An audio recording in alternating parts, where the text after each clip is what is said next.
Nous sommes venus ici, au Sénégal, où s'engage le devenir humain, dire à tous ceux qui nous entendent qu'ils ne doivent pas avoir peur. Ousmane Sonko, porteur de l'espoir du grand peuple des déshérités, a été arrêté.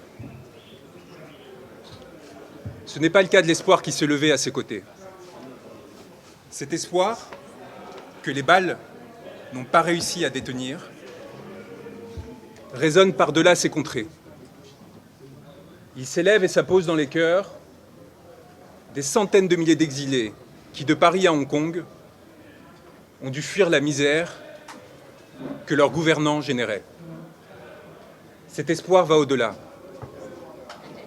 Il est celui de toutes les masses sombres et obscures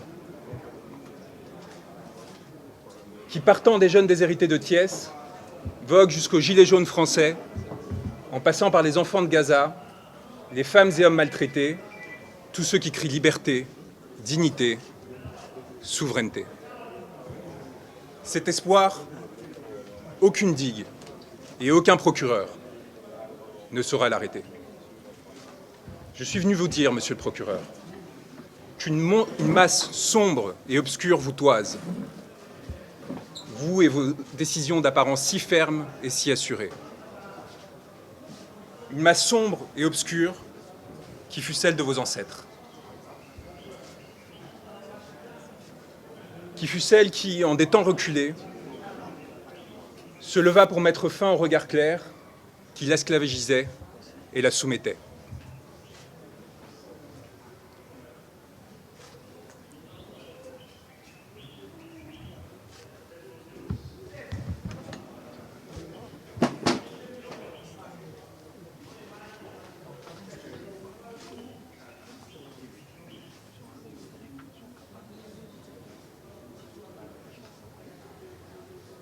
Cette masse sombre qui vous a fait homme, vous souhaitez désormais l'abattre. C'est une masse sombre que vous craignez désormais plus que tout, contre laquelle vous vous êtes montré, prête à lever des armes destinées à la protéger.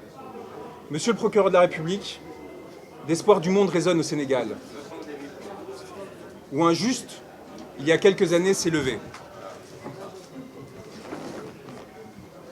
Et si je prends le temps de lire ce texte, c'est parce qu'il est particulièrement important et que les conséquences que ma présence ici peut avoir peuvent être cardinales pour ma vie, pour celle de mon client et de millions de Sénégalais. L'espoir du monde résonne au Sénégal, où un juste, il y a quelques années, s'est levé pour dénoncer la corruption qui affligeait son peuple. Ce peuple l'a accompagné, s'est sacrifié et martyr a donné une leçon au monde. Il a décidé de loger son âme en un corps que vous avez pensé pouvoir arrêter. Cet homme, ce juste qui, entouré d'âmes mortes, avait décidé de se lever, ne saurait être arrêté. Il y a des êtres qui, se levant, décident que les astres appartiennent à tous et non à ceux qui se sont prétendus vouloir gouverner. Des êtres qui, faits pour gouverner, pour les privilèges, pour le confort, héritiers de capitaines d'antan assassinés, décident de se joindre au peuple, plutôt que de les exploiter. Vous avez fait le choix, monsieur le procureur, de la morbidité, d'un pouvoir décadent qui, dans sa fuite en avant, n'a pu trouver que la force à opposer un peuple qui lui réclamait le respect. Vous avez perdu, ce faisant, à nous, hommes de droit, notre respect. Aujourd'hui, au Sénégal, un pouvoir a pris l'odeur et l'apparence de l'ambition frustrée, de la soumission au néant, qui donne l'impression, éphémèrement, de goûter à l'absolu. Ce pouvoir a fait le choix du cadavre, monsieur le procureur, et vous avez décidé d'y accompagner. En vous attaquant à Ousmane Sonko, vous faites allégeance à la mort, contre ceux qui défendent la vie. Je suis venu vous dire, au nom de cet homme que vous a décidé de faire emprisonner, que nous n'avons pas peur. Que nous avons l'âme tranquille des hommes qui luttent et qui observent sans dédain ni pitié ceux qui s'offrent à la servilité. Je suis venu prêter main forte à ceux qui ont décidé de défier le malheur et la fatalité. À ceux qui ont décidé de tenir droit contre ceux qui les veulent plier. Au Sénégal s'engage le devenir d'un continent qui a porté l'homme, tutoyé les astres, et que l'on a pour cela longtemps persécuté. Un continent qui désormais fait l'histoire et la domine, s'apprêtant à en écrire les pages les plus glorieuses, dans l'aspiration au bonheur et à la dignité. J'ai l'honneur d'avoir été choisi auprès de mes confrères par un homme qu'un peuple a choisi pour l'accompagner. Et aux côtés de mes frères et sœurs qui luttent, d'avancer sur un chemin pour l'humanité. Au Sénégal s'engage mon devenir, puisque vous avez décidé de m'y faire arrêter, signifiant au monde que j'étais recherché. Monsieur le procureur de la République, eh bien me voilà. Je n'ai pas l'âme d'un fugitif. J'ai fait le serment de défendre un homme, Ousmane Sonko, dont le corps charrie les espoirs de tout un peuple et partant de toute l'humanité. J'ai fait le serment de défendre ceux qui, marchant depuis longtemps asservis, ont décidé de se lever.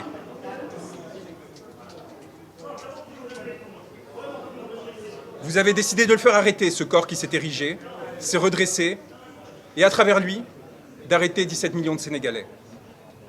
Vous l'avez espéré à la menace, l'intimidation, la corruption, servile et soumis. Vous n'avez pas supporté que, rehaussant son regard, ce corps et cette âme disent non. Non, je ne céderai pas. Non, je ne me soumettrai pas. Non, je ne me plierai pas. Trop de siècles sont passés, j'aspire désormais à la liberté et à la souveraineté.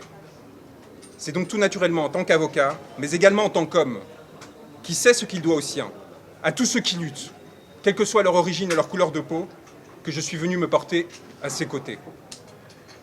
Et c'est donc naturellement que vous m'avez voulu arrêter. Moi, comme d'autres confrères et consoeurs, comme tant de journalistes, comme tant de citoyens.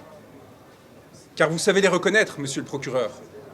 Les hommes qui, disant non, menacent vos intérêts. Je suis venu vous le dire, monsieur, que vous pouvez arrêter un homme, mais que vous ne pourrez rien contre la vague et le ressac qui viendront par la suite vous frapper. Nous sommes les héritiers et les ancêtres d'une longue lignée d'êtres qui ont ouvert leurs portes et qui ont ouvert toutes les portes aux sœurs et frères qui tremblaient. Plus de 600 Sénégalais demeurent enfermés du fait de leurs idées. Vous pourrez en arrêter 1000 autres, monsieur le procureur. Vous ne pourrez rien contre les chants humains que leurs mots et gestes s'apprêtent à ensemencer.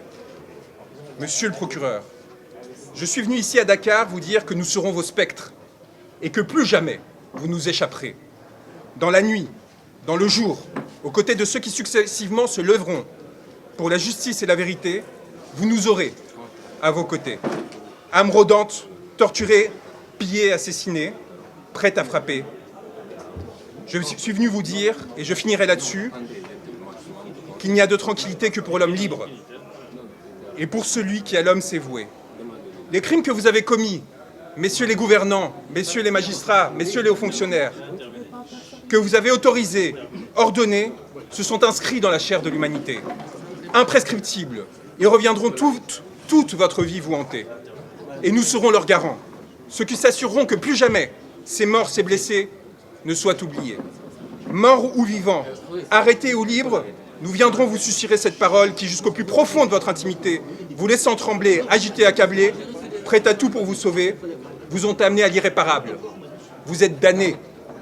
Votre vie, désormais, est prise entre les raies de la fatalité.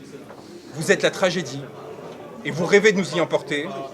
Nous demeurerons solaires auprès de nos frères arrêtés, torturés, tués. Nous porterons leur mémoire, leur nom, de Falafleur à Papa Amadou Keïta. Nous relayons sans cesse et sans craindre de tomber, sans craindre votre barbarie ni votre sauvagerie, votre obsession du pouvoir et de l'indécence, notre souveraineté et notre liberté.